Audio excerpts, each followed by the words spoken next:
A feisty first Prime Minister's questions for Rishi Sunak.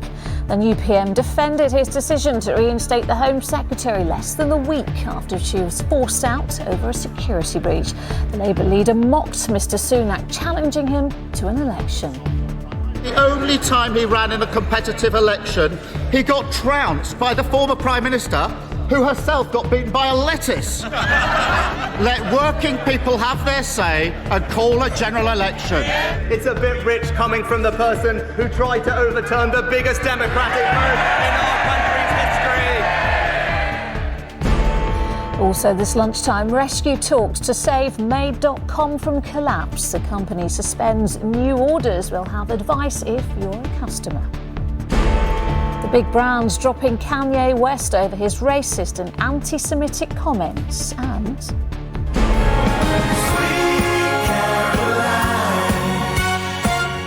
from the boxing ring to the recording studio, Tyson Fury's first charity single.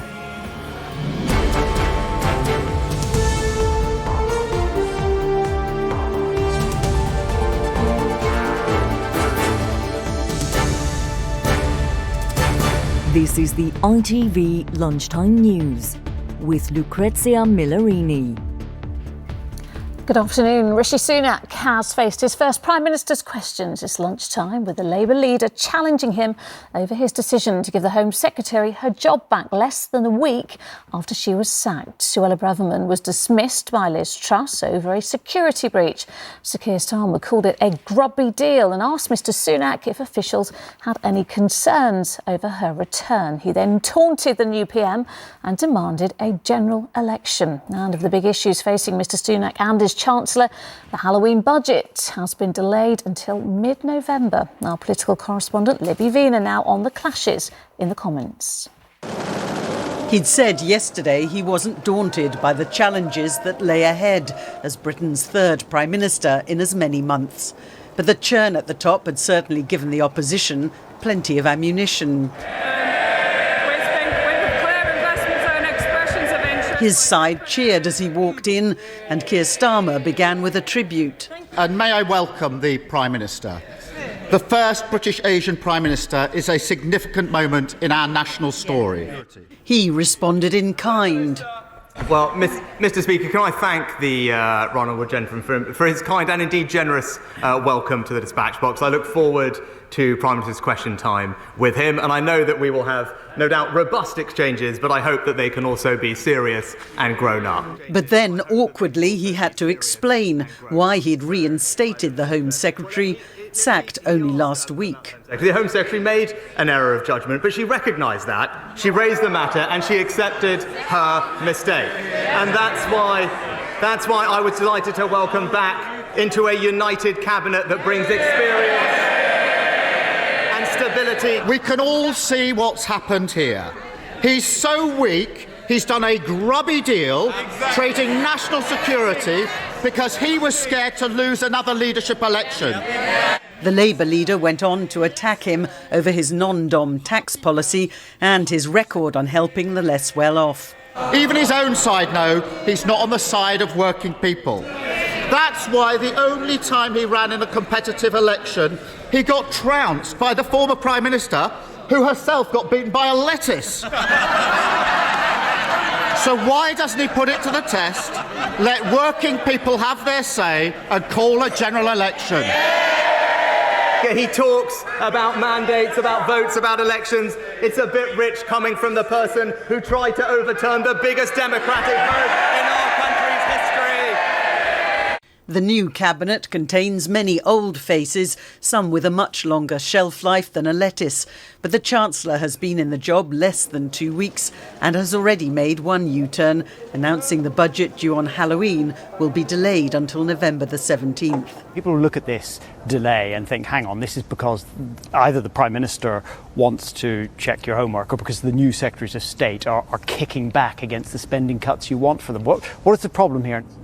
Well, the OBR also want to make sure that their forecasts are the most accurate possible, and there have been a lot of changes, even in the last 48 hours. And this is my recommendation to the Prime Minister as the best way to ensure that the decisions that we take, these very, very difficult decisions, are ones that stand the test of time. Some would argue that with the markets calmer since Jeremy Hunt was appointed, he and the Prime Minister have been granted a bit more breathing space. Libby Vina, ITV News, Westminster. Let's go live now to our political correspondent in the Houses of Parliament who was watching Mr Sunak's first Prime Minister's questions. Carl, first of all, the Prime Minister already under pressure over his Home Secretary. Yes, he has created a problem for himself in reappointing Suella Braverman as Home Secretary so soon after she had to resign for breaking the ministerial code. And this, of course, a Prime Minister who the first thing he said as he went into Downing Street yesterday was that he wanted to govern with integrity. He did not deny that the Cabinet Secretary Simon Case had expressed reservations about Suella Braverman being hired again, or that Simon Case said that she shouldn't be. Later, the Prime Minister's spokesman said that he didn't recognise reports that Simon Case had been livid at Ms Braverman's rehiring, but he didn't say what Case did say about it. And I think until we know more about that, the Prime Minister will continue to be pressed on whether he was advised against hiring Suella Braverman, whose support for him did help him get into Downing Street. And Carl, we just heard you there talking to the Chancellor in Libby's report. Why has this Halloween budget been moved now? Yeah, there are two answers to this question. One is that ostensibly the Prime Minister wants to look over the numbers before they go to the Office for Budget Responsibility, and there simply wasn't time to do that before this happened on Monday. But the other answer is the one that Jeremy Hunt gave me, at least in part. He said that they wanted the most up-to-date numbers, although in fact the numbers have been looking better. Many economic indicators have been improving, and that therefore means the size of the black hole in the finances he has to fill is a bit smaller, and he's got more room, as Libby said, for manoeuvre. All right, Carl, thank you. One of the babies, a neonatal nurse allegedly murdered, went 4 hours without fluid before collapsing and dying, a court has heard. Today, the jury heard from a leading paediatrician who reviewed the notes of a child known as Baby A. Lucy Letby is accused of murdering 7 babies and attempting to murder 10 others. She denies the charges. Our North of England reporter, Sangeeta Lal, is at Manchester Crown Court. And Sangeeta, what else was said in court then? Well, the jury was shown medical notes for twins known as Baby A, a little boy, and his sister Baby B, a little girl. The prosecution claimed that Lucy Letby murdered Baby A and attempted to murder Baby B by injecting air into their bloodstreams. But what the defence highlighted today was that before Baby A collapsed and died, he'd gone 4 hours without fluids. And a leading paediatrician who was giving evidence today told the jury that this was not standard practice. The jury were also shown medical notes written by a senior member of staff who was also caring for Baby A the night he died, who wrote that he couldn't get to Baby A because of pressures on the neonatal unit. He had to tend and prioritise other babies before Baby A. So here, the defence are claiming that this was an overstretched neonatal unit, that these babies died not because of Lucy Letby, but because of a poor standard of care. But the prosecution claimed the complete opposite. They say Lucy Letby murdered Baby A and then attempted to murder his sister using the same method by injecting air into their bloodstreams. She denies all the charges against her. Sangeeta in Manchester, thank you. Next is lunchtime. If you're hoping to place a furniture order with Made.com, you won't be able to. The company has suspended customer purchases and is thought to be on the brink of collapse after talks to find a buyer for the business failed. Well, this is the message on the company's website today. It reads, "Sit tight. We'll be back soon. We are making some important updates to improve your shopping experience." But what if you've already placed an order and are still waiting? Where do you stand? Well, joining me now is consumer expert Lisa Webb from Which. Lisa, thanks so much for joining us this lunchtime. Made.com, relatively new online furniture company. They were doing really well during the pandemic. What's happened, do we think? Well, I think it's similar to the same story for lots of companies at the moment. Supply chains are badly affected by what's going on at the moment. The economy is tanking. Consumers are trying to tighten their belts and not spending as much as they were previously. So I think it's the perfect storm for these types of organisations, and it's going to be really worrying for consumers who might already have orders in, who haven't either received their goods or they might want to send something back. Well, Lisa, that's the question, isn't it? So people who have made orders are still waiting for something to come. They see that message up on the website. They still see the company's in trouble. Where do they stand legally if they're still waiting for something? Can they get a refund? Will they ever get the product? Well, it's important to note that Made.com is not in administration at this stage. They are still a fully functioning company. They are not taking orders, but in theory, they should still be honouring their statutory obligations. So, for example, if you order a product online, you do have 14 days from receipt of it to be able to send it back and get a full refund. Now, it's unclear whether Made.com is actually honouring those obligations. They should be at this stage. If they do go into administration, then unfortunately for consumers, they will have to join a long queue of creditors. And that's not just consumer creditors, that will be company creditors too, those, for example, who are owed large sums by Made.com. Now, there are ways to try and get your money back in those circumstances, and this is the same for any company in administration. First of all, you need to go to the administrators and you file a claim for any money owed to you. Like I said, you will join a very long line of creditors. You might not get your money back that way, but unless you join that queue, you'll never get anything back from the company. If you paid by credit card and what you paid was over £100, then actually there is a piece of legislation we like to refer to as Section 75 for shorthand. And what that means is your credit card company and the retailer are jointly liable for any breach of contract. That means you can go to your credit card company to try and claw back that money. Oh. If you didn't pay by credit card and you paid by debit card, you can attempt chargeback, but that is a slightly trickier way of doing things. But do speak to your bank if that's the case. All right, Lisa Webb, a little bit of protection then if you did pay by a credit card. Thank you so much for the advice. Thank you. Now, some of the world's biggest brands, including Adidas and Gap, have dropped their association with Ye, also known as Kanye West. They've cut ties with the rapper over his anti-Semitic and racist comments. Gap is removing Yeezy products from all of its stores and websites. Nancy Cole reports on the now growing boycott.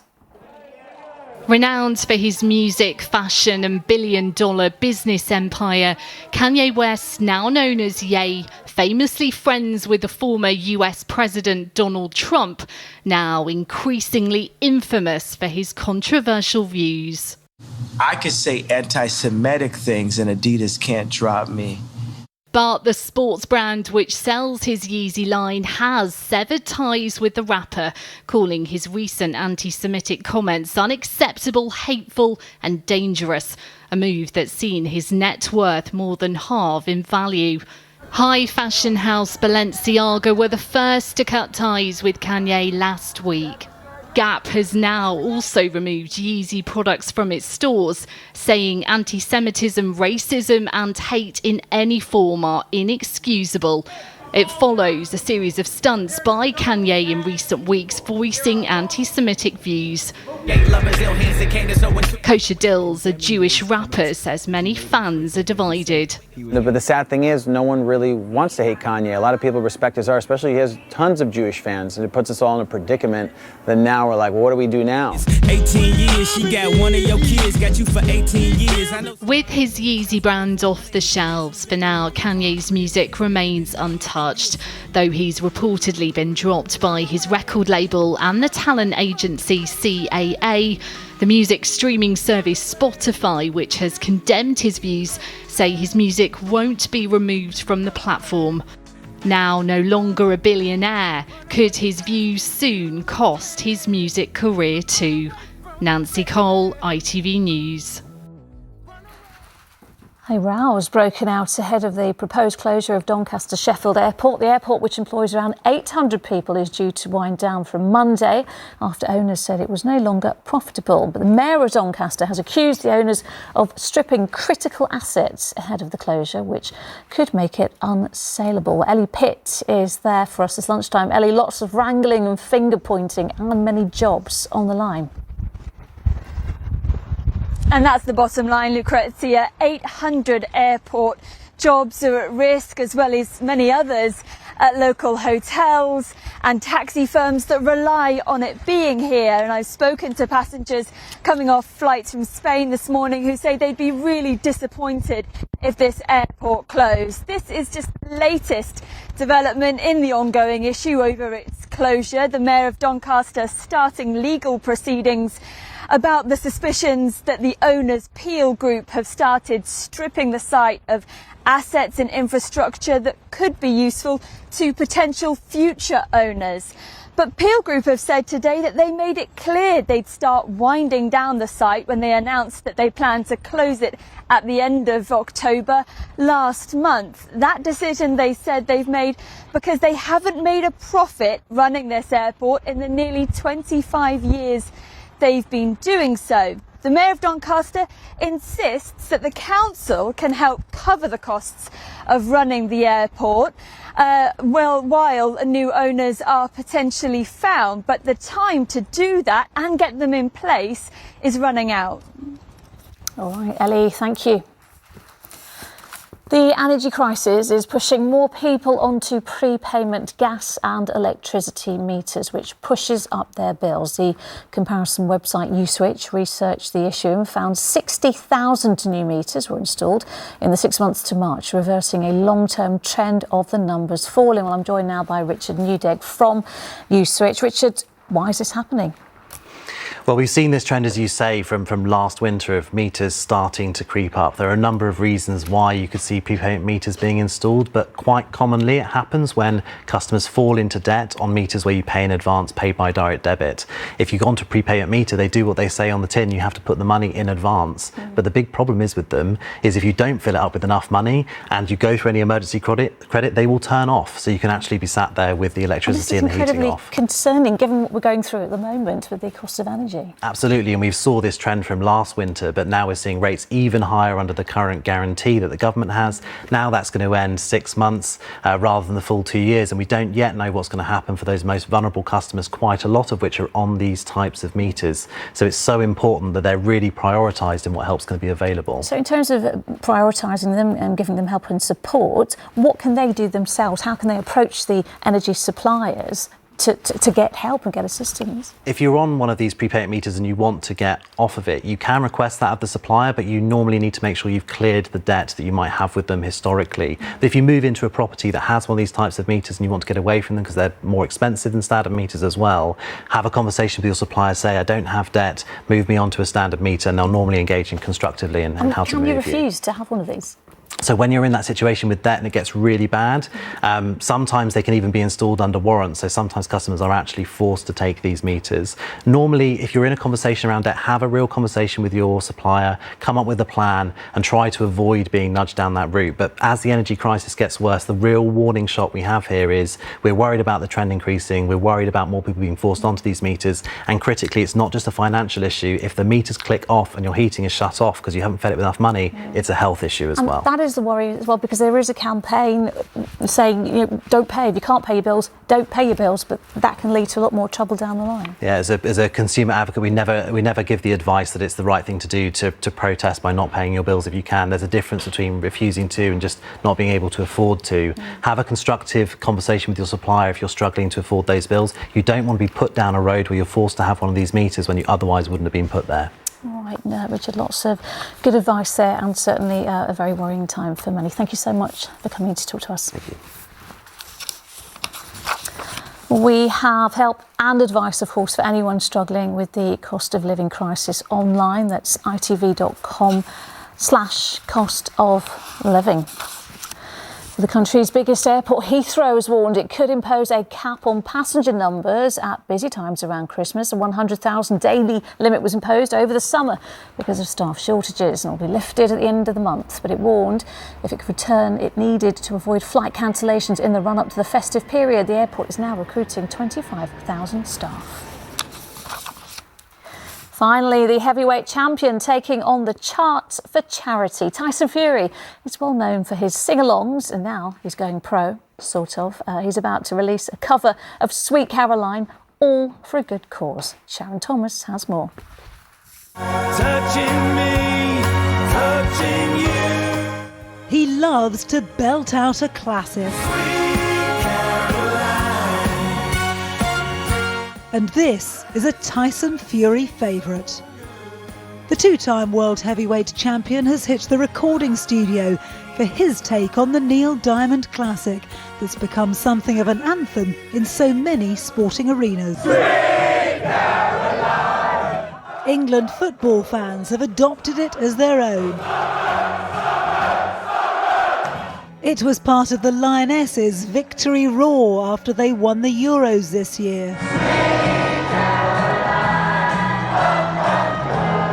And a joyful Emma Raducanu celebrated her US Open win with it.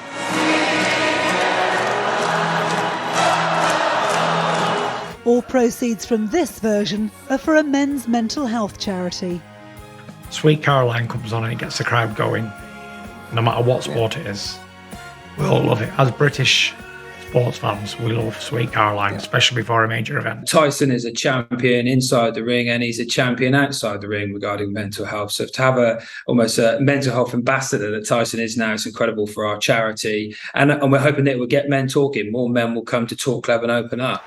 The self-proclaimed Gypsy King battled his own way back from depression and breakdowns to defeat Deontay Wilder in 2020. And then, as he does, treated his fans to a sing-along. The track's out on the 11th of November, a week before the World Cup in Qatar, where we might hear another rendition. Sharon Thomas, ITV News. And that's today's earworm, isn't it? That's it for now. Mary's back at 6:30. The news where you are follows the national weather, but from everyone on Lunchtime, bye-bye.